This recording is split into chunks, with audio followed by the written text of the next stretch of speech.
Hello, everyone. Aloha. Welcome to Wisdom Wednesday. This week, our topic is freedom to think. And we have Jonathan Barry with us today. He's a new brother of mine, and so excited to have him here. Jonathan, can you introduce yourself a little further and tell us what you do in the world? Yeah, thanks, Anistara. Thanks for having me. And really, thank you for holding it down for the 1111 tribe, the people around the world who feel a resonance with this collective intention of alignment, synchronicity, and co-creation. My name is Jonathan Barry, and I'm the founder of Transcend Alchemy.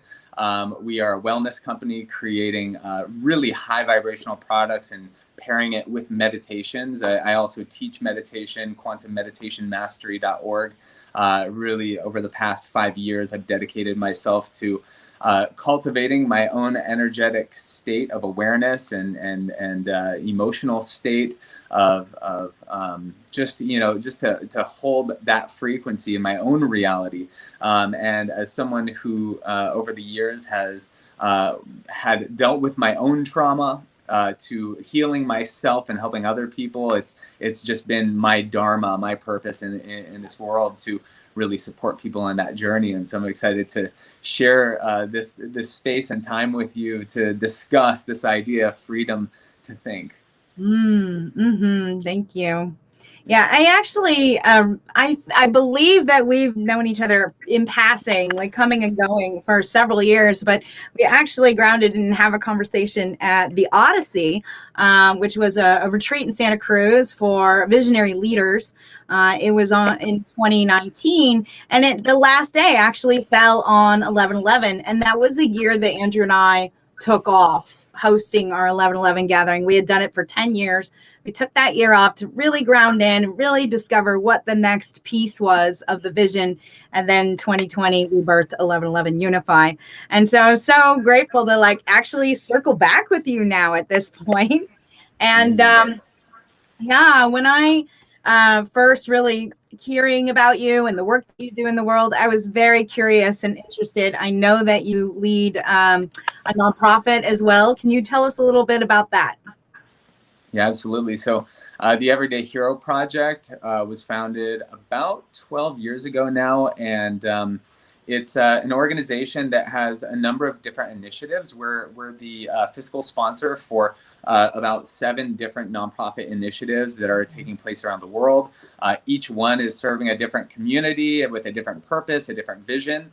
And, it all started with this intention of activating everyday heroes and activating change makers and really initiating and empowering people to step into their power as the creator of their life, and really helping people realize that we can be the hero of our life. We can be, if you think about the hero's journey, the work of Joseph Campbell, it's such a compelling idea that every mythological character in mythology and in different stories from history follow this pathway of the hero's journey. And so using that as kind of our own muse and realizing that we can be our own hero, we can be the hero of our own quest. And that was kind of the intention behind the Everyday Hero Project. And then as time went on, as we began to initiate Everyday Heroes, they started to say, you know what, we want to start our own nonprofits, and so we have the opportunity to help them become tax exempt and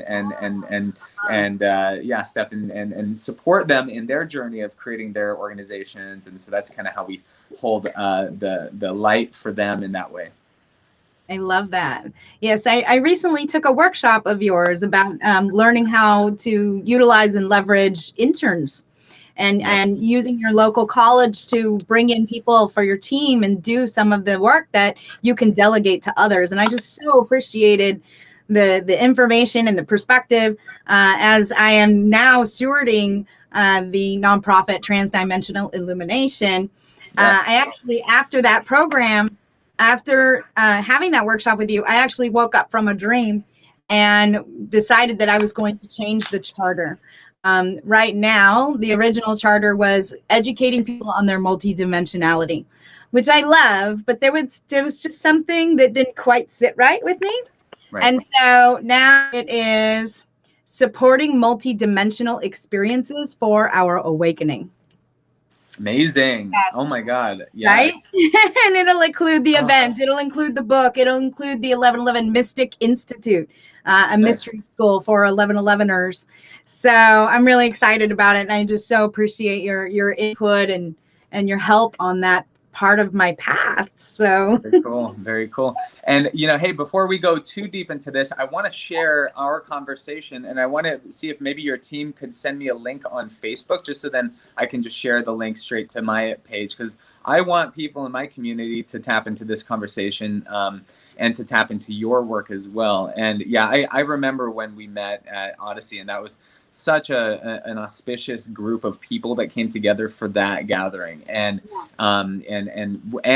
so stoked that we got to celebrate 11/11 together already. Right. It's just like it's so our connection is so full circle, and so, you know, every time that we come together and we're, you know, sharing ideas, it's always something new. Like we're always discovering the depth of each other's work, and that's what I really appreciate about you, is, you know, we're both on that path of, you know, doing this you know, high intentionality work in everything that we do, and so, you know, this conversation is just, you know, it's a conversation whose time has come, you know. Yes, yeah. Exactly. Awesome. So Brielle, my marketing manager, is in the background. Brielle, I love you. Please, if you could just quickly send him the link to my Facebook wall where he could just share it onto his page. Yep. And cool. Yeah, just going back to what you were saying with the students and just, you know, that whole initiative was kind of am I frozen? Can you hear me? No, I can hear you. Okay, cool. And you can tell Brielle to send me the link through Facebook. That would be helpful, because I can't do it through my phone, but I've got it here on my computer. So basically, what happened was I want to share this quick story, because when I was 21, I got hit by a truck on a scooter. I was on a moped, and I was riding to school, and I got hit by a truck. And this was a huge pivotal moment for me, because basically I thought that I was going to be crippled. I thought I was never going to be able to surf again. And I essentially, you know, had a near-death experience, and what became like a dark night of the soul, where I went super deep into depression. I could not move my body the way that I used to. And so it became really clear to me that I had to change my life. I had to change the way that I was living. And it was around that time that I opened the book, The Power of Now. And when I read that book, I just started to have these moments of revelation and awakening. And day by day, as I began to, you know, just uncover the depth of my soul, the depth of my own my consciousness, I started to have these incredible just epiphanies and awe-inspiring moments of spiritual awakening. And so that was really what was the beginning of doing the work with university and high school students, because I made the decision at one point. I said that I'm never going to do work that doesn't have a purpose. I wanted to dedicate my life to having a bigger purpose in this life. And so that's when I began using my research projects in school to actually have a real impact in the world, and start supporting initiatives that I believe in. And that's kind of where it all started from. And I think that for a lot of us, it's those moments of darkness that lead to the moment of light. You know, it leads to that moment of revelation, that moment of awakening. And I think that we're going through that right now collectively.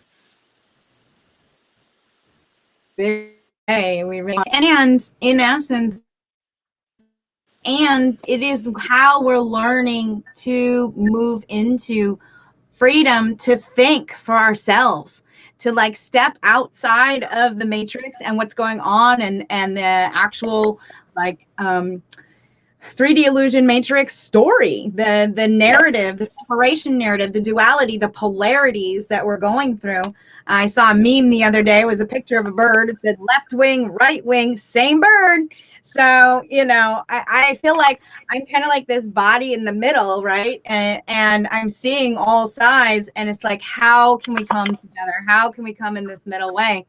And freedom to think is such a huge part of it. We go through the dark night of the soul. We go through um, constant death and rebirth Yeah. of ourselves and our ego, and how we move through these stages in our life.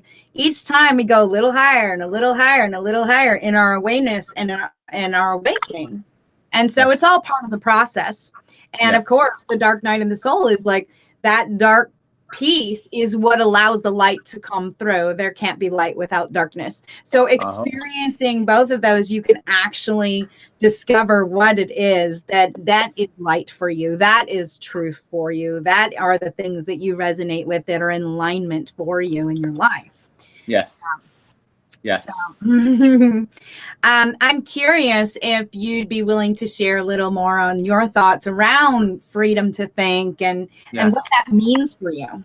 Yeah. Well, it's funny because when you asked me like what would be the topic that we would be discussing, that was like the first thing that came to my mind. And the reason why is this is really an affirmation. It's an affirmation and a reminder. I am free to think however I choose. But if you do not think for yourself, somebody's probably thinking for you. And it's really a dark time of reflection. I think that we're all starting to become aware that there are a lot of agendas that are floating around the collective noosphere, the collective consciousness on this planet.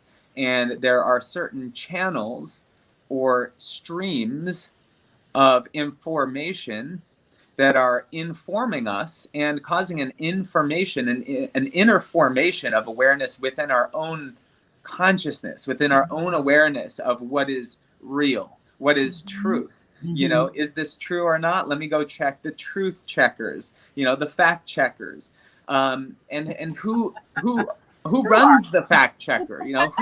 Who's actually checking these Follow the facts? money. Right, and follow the money. Yeah. And so right now on our planet, there is a war that is happening, and the war is on our mind. The war is for our awareness. They say pay attention. Pay attention in school. It's like when you look at your phone, you are paying your attention to your phone, and your attention is actually a currency.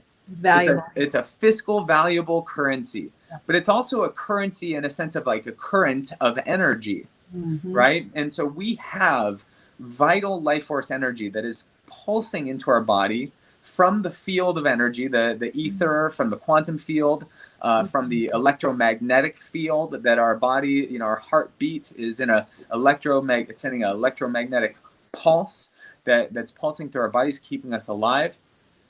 And it's providing for our brain to become conscious. We're providing for our body and for our awareness to become consciousness.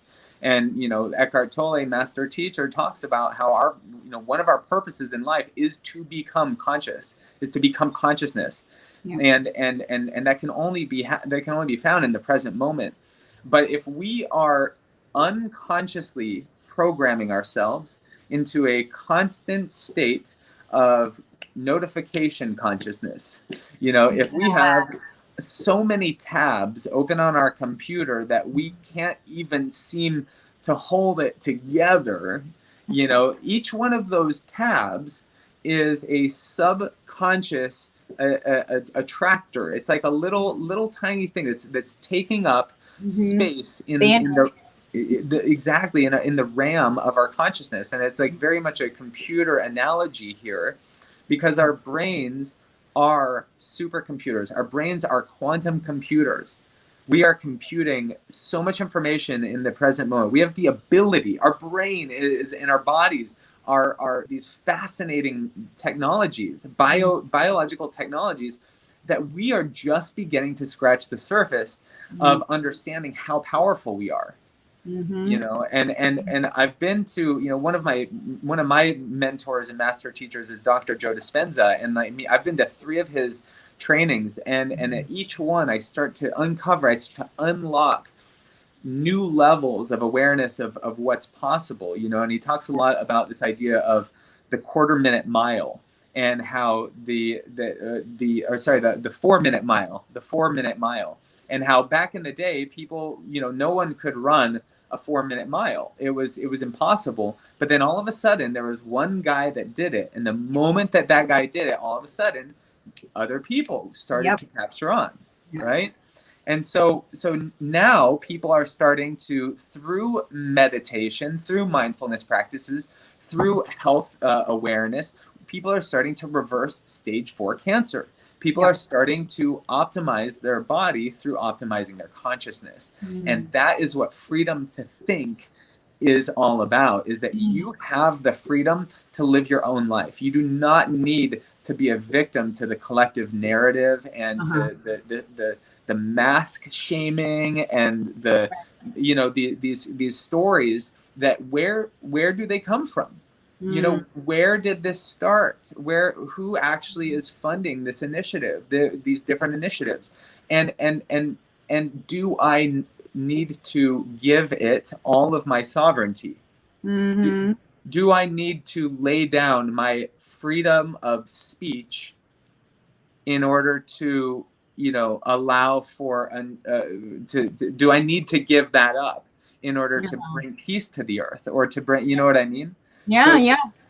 So something that came up for me, I'm doing research and stuff last night. I'm writing the book, as you know, and hoping to unveil it later this year.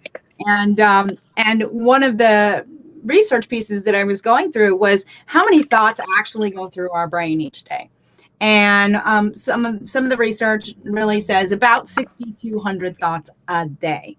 I mean, that's 6,200 thoughts, individual thoughts. I should put on my jacket. I should go eat something. I need to open the door. I need to turn on the light. I need to, right? And so when we actually sit down and we take the time to quiet the mind, then what thoughts are coming through, and discerning which ones are essentially yours, coming from your inner truth, that intuition, that internal guidance system, and which ones are coming from external sources. And so when we really develop how to listen to our internal source, then we have a more accurate compass. We have a more accurate navigation tool of what thoughts are mine and genuine to my heart, and what is in alignment for me, and which ones aren't. And so what are some of your favorite practices or ways to perhaps develop a skill like this? Yeah, really listen to your inner voice.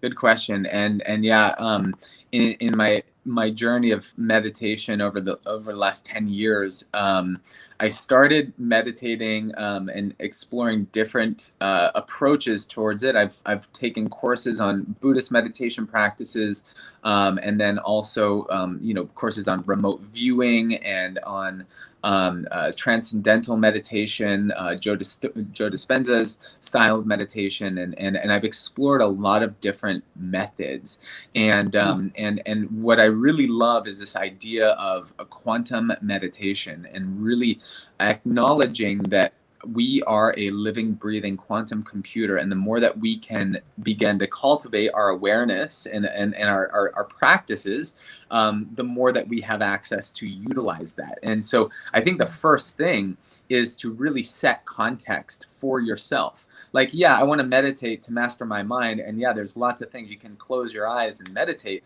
but the ego's like, man, this is boring. The ego's like, man, this isn't like, I know what I need to do to manifest my reality, and it's not sitting here and doing nothing, right? And so the ego will come up with a lot of stories that are preventing you from truly tapping into that inner consciousness, that inner awareness of connecting with source. And so, I think that the starting point is really finding a passion and a deep desire to connect with source, to connect with the source of the universe, the source of creation, which is literally looking through your eyes right now, which is literally experiencing life as you right now. And it is expressing itself through you, as in a similar way that like an artist would paint a painting. It is painting your reality with awareness. Mm-hmm. And your awareness is its awareness. And the more that you have a passion to connect with it, it will have a passion to connect with you. And we're doing this with the intention of doing an experiment with the universe. Where it's like, if you ever do contact improv on ecstatic dance floors, it's like you're doing contact improv with the universe, right? Yeah. It's like, hey, it's like saying, hey, I'm gonna do these cool moves, and will you match what I'm doing? You know, yeah, like would you respond? And it's really, you know, having this approach of like, you know, having like wanting like pursuing your relationship with the universe in a similar way that you would pursue a lover, you know, and dancing with the universe in a similar way that you would dance with a lover. And so having that level of awareness with the intention of co-creation, right, is a good starting point, a good foundation, you know, because when you have access to you know, our awareness is what determines our reality. You know, the more aware you are of what's possible, the more aware you are of possibilities, of infinite possibilities. And the less limitations that you have, the more limitations that will hold you back from actually manifesting and achieving and gaining access to that possibility. Because a lot of times I might say, oh, dance with the universe, or I might talk about manifestation, and a lot of people might say, like, they get turned off by certain words, or they get there's a lot of, like, if I said the word God, a lot of people have God problems. I think we talked about that at the event that we met at, and so people have these triggers that prevent them from fully galactivating their connection with the universe. You know, and it's like, hey, you're alive, you're a living miracle, like, why not create more miracles? Like, why not summon that energy that you are, you know, that you are connected to, and that the source of energy you're from.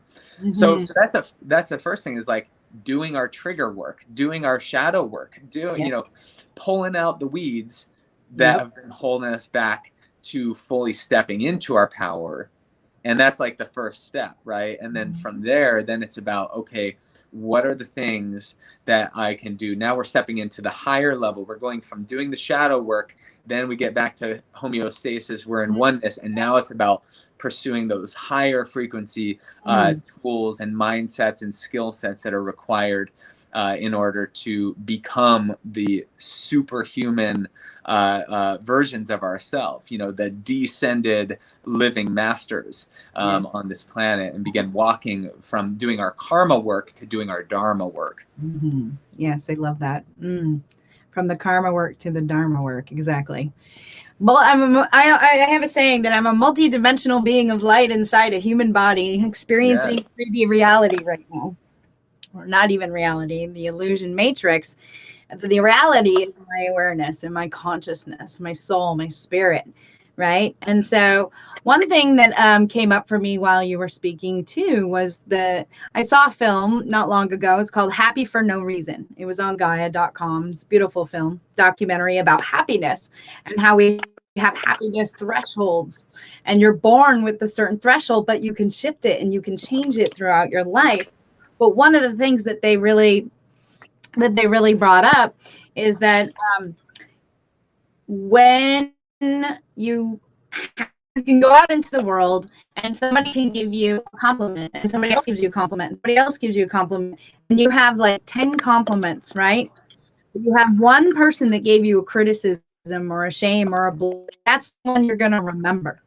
It's like biological, chemically in our brain, the human condition gets the negative parts much than the positive parts. So the blame, shame, criticism will stick to you like super glue, whereas the happiness and the positive thoughts just slide off you like Teflon, right? Like right off of the slippery pan. And so how do we cultivate a practice that allows us to have those positive thoughts stay and the negative ones wash away?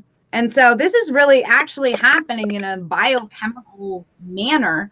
So if people are interested, it's called Happy for No Reason. It's an excellent film. And Nice. so my point being is that as we're going through the shadow work, how can we navigate it in a way that we're not being pulled back into it, right? It's like Right. it's like going through the eye of the needle. You need to go through it to get to the other side, but how do we Totally. get to that other side and keep going and actually have freedom to think rather than pull back into the narrative again? So, you have a suggestion? Here's some ideas. Yeah, yeah. So a couple thoughts come to mind.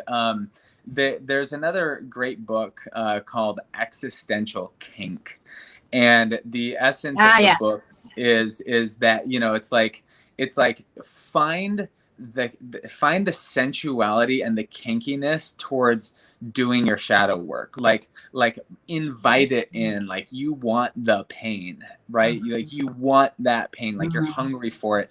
Because if you think about it, I mean, every time that you keep letting your shadow hold you back from stepping fully into self mastery, you're going to keep falling back into the old pattern and the old story and the old trauma and the old depression. And it's just not going to feel good. Right. And so, if we can pursue it in this like kinky manner where it's like, it turns you on to get into your shit, like that's a level of tenacity that builds the Uh-huh. capacity to be able to overcome that stuff, right? You've got to find a Yeah. way to dance with that shadow. You've got to find a way to love the shadow. And I think that that's one of the big leaps that I've seen in the spiritual community, and also in a lot of my people who are the recovering religious, recovering dogma people like myself, who grew up in a Christian I'm a family, recovered Christian. yeah, like to love the shadow, is a skill. To love your shadow, to acknowledge that we have a shadow, and that that we need to love it in order to work with it, and to accept ourselves and accept every aspect, of that, and that's a good starting point, again, like to a level of self-love that Mhm. is so radical and so forgiving and so loving that, like, you accept every aspect of yourself, and going as far as making it kinky, right? Like finding ways for it to turn you on, Uh-huh. and then from there, you start building that capacity, right? You're expanding your capacity for self-love. Like, that's a good affirmation. I am expanding my capacity for self-love. Like, you could like put that on your wall, right? And just like affirm that, and make that your reality.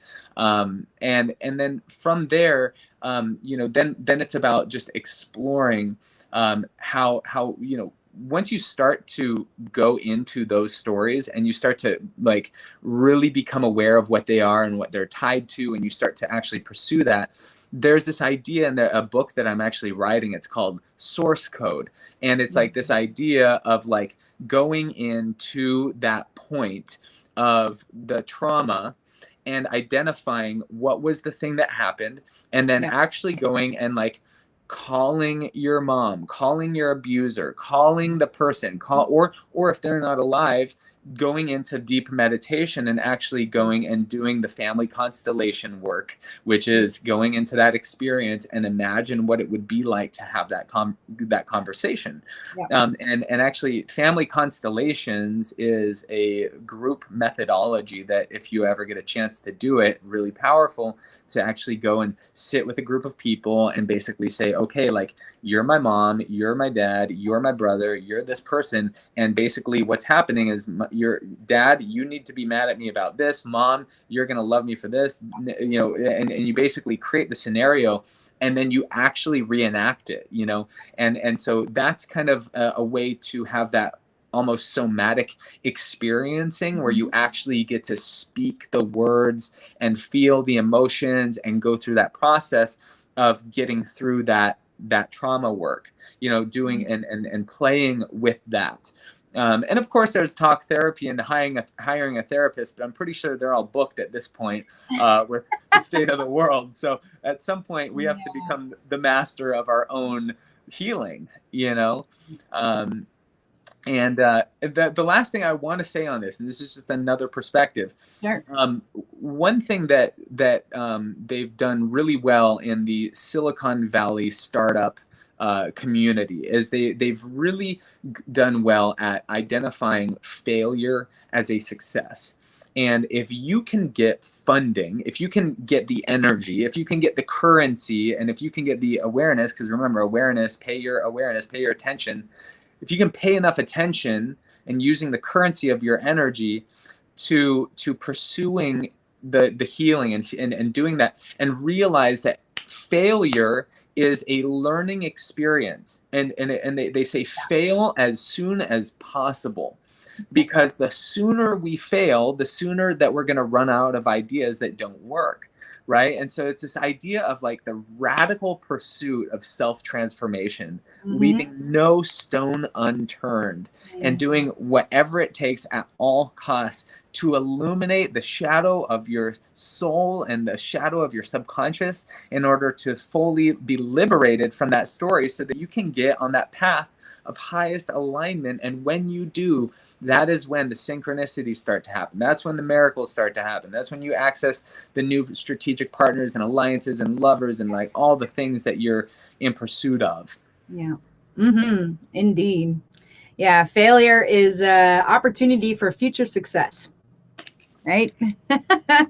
And so let's talk about that. Let's talk about synchronicity and signs and stuff. This is actually the chapter that I was literally writing last night. Follow your signs and synchronicities.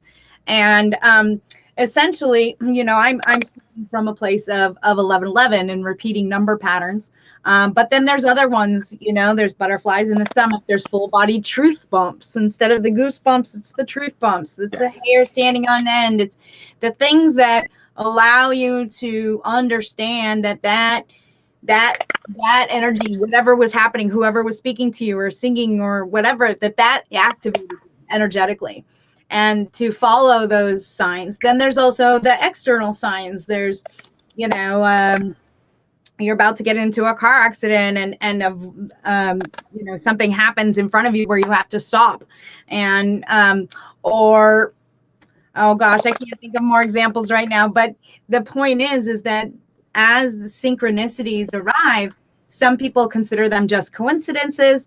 Others actually consider that they have meaning behind them, and that's what makes them synchronistic. Beautiful. So when a series of events occur, for instance, but when I was visioning and producing 1111 Unify, I was driving in the car with my coach. I'm like, can you please pull over? I actually have to pee, like just on the side of the road. It's fine. We're in the middle of the country.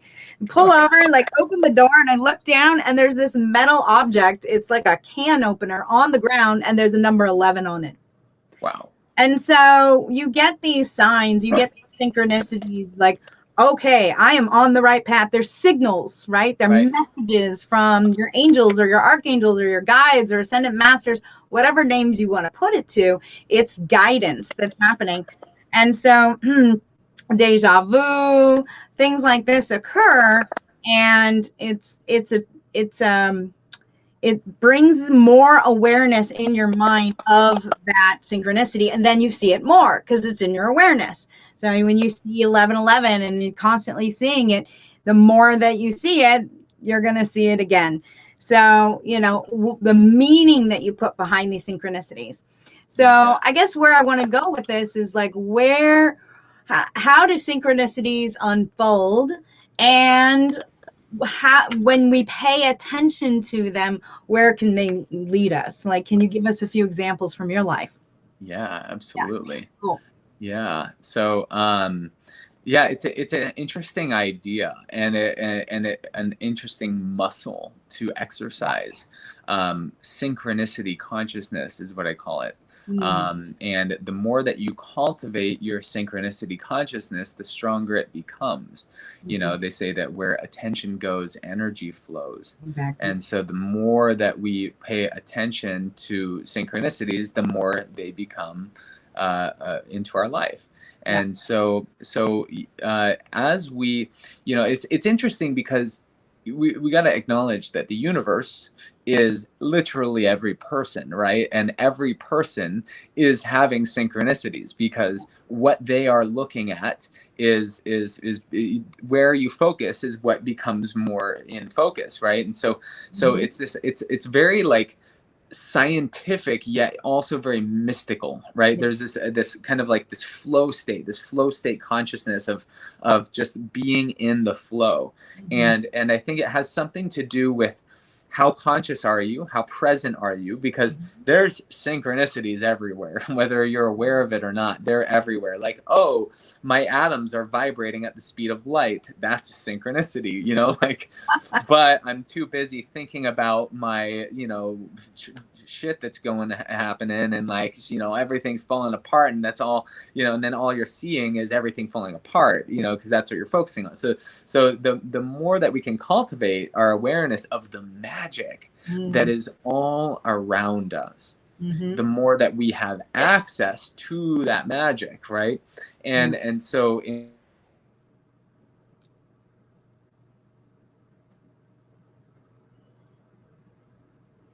Can't hear you anymore, honey. oh, there it goes. There we go. We can hear you. We're back.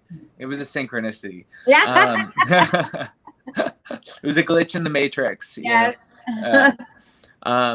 So yeah, I think that that when we start to cultivate our capacity to go deeper into our awareness and our ability to focus on the magic and really summon the magic of our co-creative power, right? Because we are co-creating our reality, and there could be chaos around you. There could be, you know, mayhem, like the crazy stories that are happening on the mainstream media, right? Like you could be paying attention to that, and then that's going to take up, say, 20 or 30% of your consciousness, versus saying, you know what, I'm going to take that 20 to 30% and I'm going to focus on cultivating my magic. I'm going to light some sage. I'm going to take that 20 to 30% and I'm going to cultivate my co-creative capacities and skills and tools. And the more that you do that, you're going to be able to have a quantum leap in your timeline, because in Newtonian physics, you've got point A to point B, and you have to go through this process, right? In order to get there, you have to think your way through it. But in quantum physics, it's like you can go from point A to point C instantly. And the way that we do that is just through our awareness. It's the portal of understanding, the portal of possibility. You're saying, you know what? I'm not going to believe that story anymore. Yeah, maybe everything's falling apart around me and shit's hitting the fan, but you know what? I'm actually going to choose right now that everything's going to work out perfectly. Yeah. Best case scenario, right? Everything's working out. Best case scenario. That was an affirmation from one of my friends. I can't think of her. The highest and best way for the highest and best good. Activation vibration, I believe. Exactly. So when you start to claim that, you can actually have a quantum leap, because you no longer have to emotionally go through that whole process and be conditioning your body neurologically into that story, but rather you can just jump straight into it's already been solved, and now you're unlocking a new timeline, because there's, again, once you get to that point C, you get to that new destination mentally, in your mind and in your body emotionally, and then suddenly you become aware of the infinite possibilities at that point. And when you get there, it's like, oh, there's all these new potentials here that I can pursue, and that's a synchronicity, instead of reliving the past. And that's the whole karma to dharma situation. Karma to dharma, that mindset is happening in the present moment constantly. You can either be living in the past in the story, doing your karma, like dealing with the unconscious thoughts, or you can immediately affirm that I am in the right place at the right time right now. I am in full alignment. Everything's perfect. All those things that happened were serving me for my soul's evolution, and I finally arrived to the present moment, and I'm ready. Bring it on, universe. Yeah. And I wholeheartedly agree that the A to C, it's like having a piece of paper and 2 points, and you just put them together and you can instantly arrive there. I know that a lot of my own healing within my relationship too, my love relationship is just it, I just make a choice. I'm like, I'm letting that go. I'm Yes. feeling like it's just not serving me anymore to even have that belief or that understanding of that occurrence and what happens, and I'm just letting it go.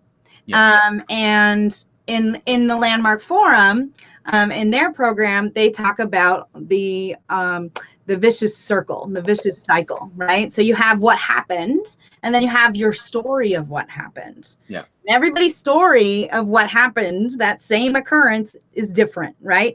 And so you have this vicious cycle, and you can run it through your mind multiple times, but you won't arrive to actual healing unless you just get rid of the story behind it.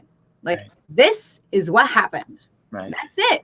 Yeah. Right. And so you can let go of that. So a term that's come up recently, well, maybe not recently, it's been happening for a while, but more recently online and social networks, is the term spiritual bypass. And so some people believe that, no, you have to go through all the gunk and all the shit and all the everything to arrive to that point, rather than just instantaneously making a choice and saying, I'm healthy, whole, and complete right now, and I no longer need to operate in that storyline. Yeah. So what are your thoughts around that?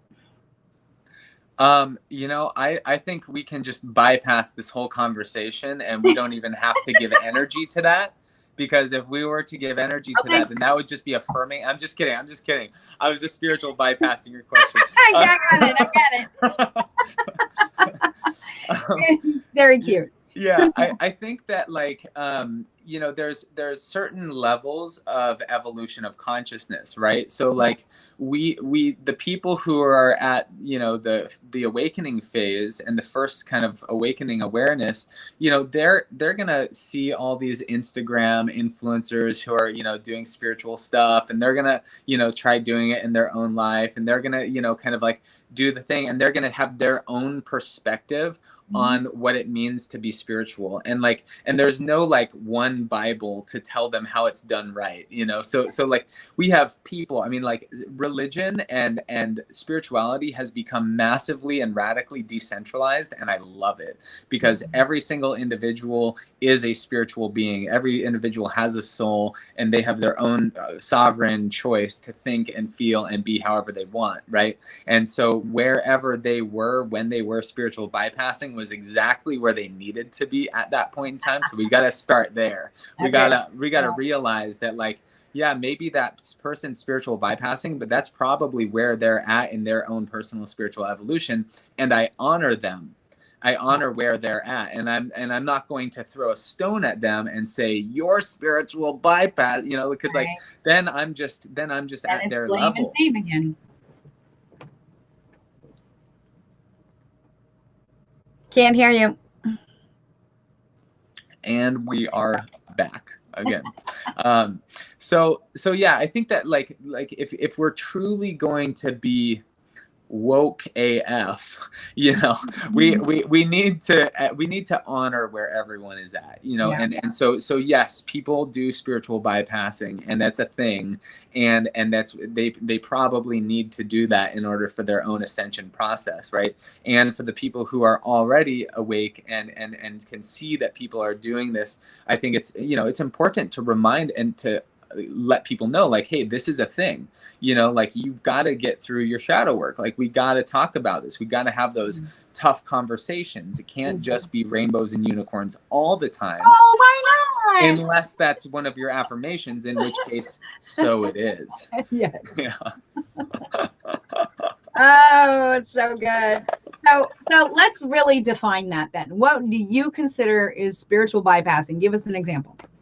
Oh my gosh. I mean, I definitely don't think that I'm like an expert at spiritual bypassing, like in a sense of, but I would say that a good kind of example would be that somebody has a ton of trauma that they've had throughout their entire life, and instead of like deeply healing it and pursuing that healing, they've just become extremely spiritual and have completely taken on a new identity to cover up the pain. Another approach would be something like somebody does something wrong to you, and or maybe there's some sort of issue within a relationship, and then the person, one of the people, is trying to just basically dust it off and say, oh well, this was actually part of my shadow, and like just put it aside and let's be spiritual. I mean, that's my own interpretation, but I'm curious to hear, what are your thoughts on it? Honestly, I've spiritually bypassed this conversation in the past, so I'm curious because I personally don't have a definition for it. Yeah. I see how, for instance, the first example that you gave, I certainly do dive deep and have even reconnoitered and gone to people who I've had issues with in the past and given closure or accepted forgiveness or gave forgiveness, or, I am doing the work, but to step into this new evolution in this new chapter in my life, and the name Anistara Maka coming through, and realizing that is the name of my true authentic self. Yeah. That so much karmic healing that Candace was going through was suddenly cleared.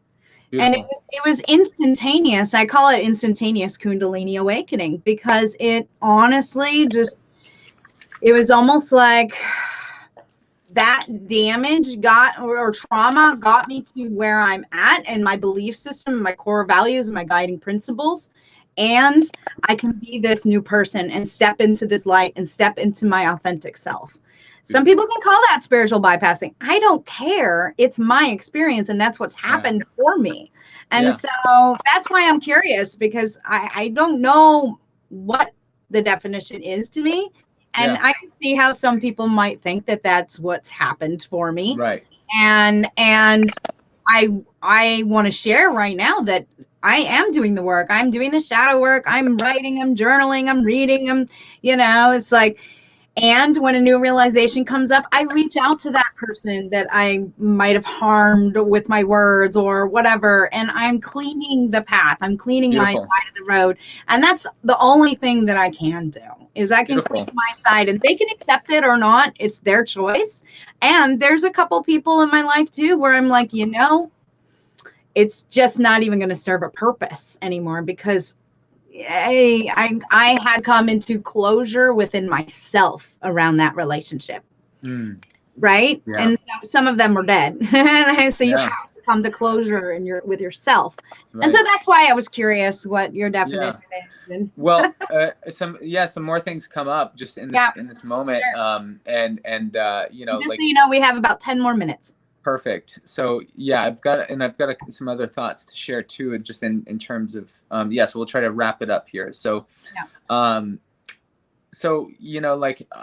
if you've ever experienced psychedelics, the true fractal nature of the universe, and how everything is a reflection to us. The people who are surrounding you right now, the closest people to you, are a reflection of you and me. And as we begin to shift our consciousness and shift our awareness and our words and the way that we communicate and the way that we feel, our reality begins to shift. We start to change our values. We start to value ourselves more as we start to change our own personal awareness of who we are and who we have the potential to be. We start to change, and our reality starts to change.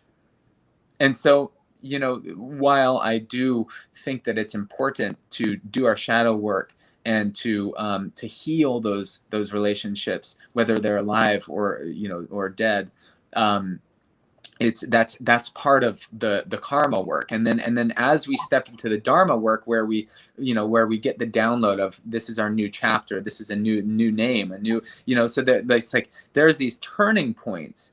Mm-hmm. For me, it was a turning point as a child. I was abused as a kid, and so I had a lot of trauma until I was about 30 when I decided that I was going to heal. And there was a point in ceremony where I said, from this moment forward, I'm making the shift from healing to thriving. Yes. A state of healing to a state of thriving.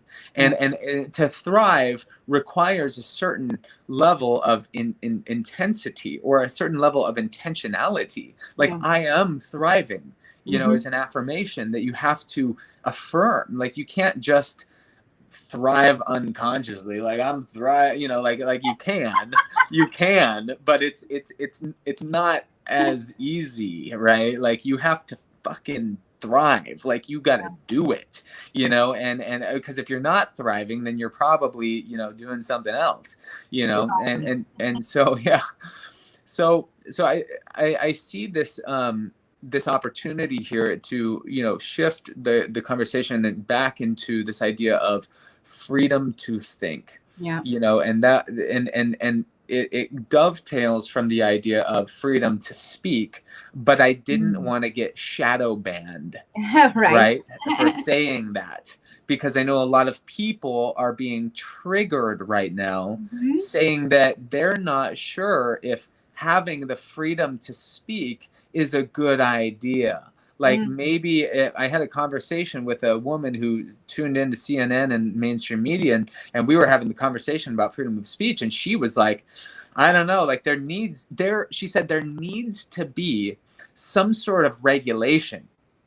Otherwise, you get people breaking in the White House and doing all, and I was like, whoa, whoa, whoa, whoa, whoa. Yeah. Breaking and entering is a different thing than freedom of speech. Yeah. Let's make that clear. But right now, there is a war that is happening in our world, and the battle is for your attention, for your awareness, for your mind, and for your consciousness. And if you are not tending to the narrative that you are listening to and allowing to be the affirmation, if you are allowing affirmations from the media to rule your reality, then you are submitting and you are bowing down to an invisible leader that you don't even know who it is or what their intentions are. And right now, in this moment, there's such a deep calling for light workers and for creators and for conscious entrepreneurs and change makers and thought leaders to rise up into their power and claim the power of their voice, the power of their spoken word, and their sovereign ability to think and research for yourself and make your own decision on what is real and what is true. Yep. And so I really want to kind of also come back to a question that you asked earlier about, like, what are those practices that I practice in order to cultivate this, and meditation is one of them. Learning how to control the monkey mind, the ego. Right. The unconscious mind, which, by the way, the unconscious mind is connected to the collective unconscious. Of course. Which is directly connected to the narrative of the mainstream media. It's the collective unconscious. We're just channeling. We're tuning into the stream of consciousness, the stream of the channel. What is that frequency that you're tuning into? And so, meditation has been for me the foundation of my own transmutation. The transmutation of almost lost you there. Oh, there we go. Cut out there. Sorry. Can you hear me? Yep. Okay, cool. So I think just really acknowledging that while, yes, we can have an instantaneous change of consciousness, there is a journey that is required to transmute our body neurophysiologically to become that point C person. I referring to the point A to the point B to the point C, right? To become that person, we have to neurologically and epigenetically express the emotional state of arriving to thriving, arriving to that moment, right? And so it's something to explore. What are those tools that you are using to get you into that state. Mm-hmm. And so, you know, everything for me, it's like from my quantum meditation to ecstatic dance, to my you know, conscious lovemaking practices, to my own personal, you know, making love to my higher self through my affirmations, through the way that I speak to myself, the affirmations that are on my wall. You know, the space and how I'm tending to my space in my room and the environment that I'm in, and then also how I'm showing up for the people around me. You know, am I really Yeah. reminding myself to commit to, you know, speaking life and breathing life into those around me, and being a light for you know, just a good energy to the people around me, and helping to tend that fire as well, the fire of our community. Yeah, and the more you shine your light, the more you give others permission to shine their own as well. And the more that you have your freedom to think and speak, that gives an example to others to do the same. So, Yes. my love, we are coming to an end here, and I just wanted to really have you share with everyone, how can we get a hold of you? What are your websites? How can people contact you? What are your offerings Yeah. before we say goodbye? Yeah, for sure. So you can go to my website, Jonathan Barry, BARRY.org, jonathanbarry.org. Also, check out quantummeditationmastery.org if you're interested in going deeper into the meditation program. It is the complete guide to just going deep into learning the methodology and the mechanics behind quantum meditation. We also basically have created a retreat, like a meditation retreat for your own home, so that you can go deep into your own inner reality, and start to cultivate that new vision and for your future and for your life. And one thing I want to share is that I recently had such an epic manifestation come. I've had the 3 businesses that I'm running right now have all been influenced by my meditation. But there was one about 8 months ago. I was meditating. I got a clear call, a clear message to call the world's most advanced agriculture technology companies in the world and invite them to Hawaii. It was just like a clear boom in my meditation.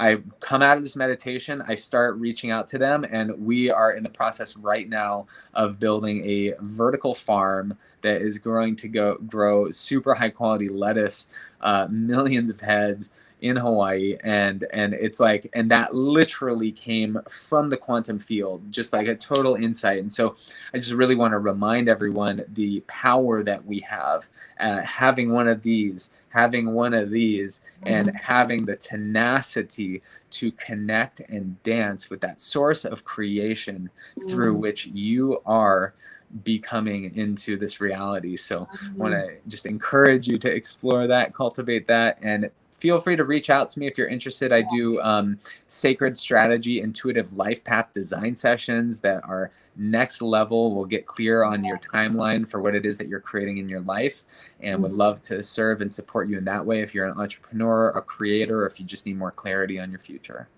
Wonderful. And I did have a reading with Jonathan last week, and it was very powerful. It was a beautiful introduction to being a part of each other's lives and weaving together. So I'm so grateful for you, brother. Thank you for being here today and sharing with us. And blessed be, everyone. Mwah. Until next week, Wisdom Wednesdays. This is Yes. Anistara Maka, Wisdom mother of Wednesdays. 1111 Unify. Blessings. Blessings to you.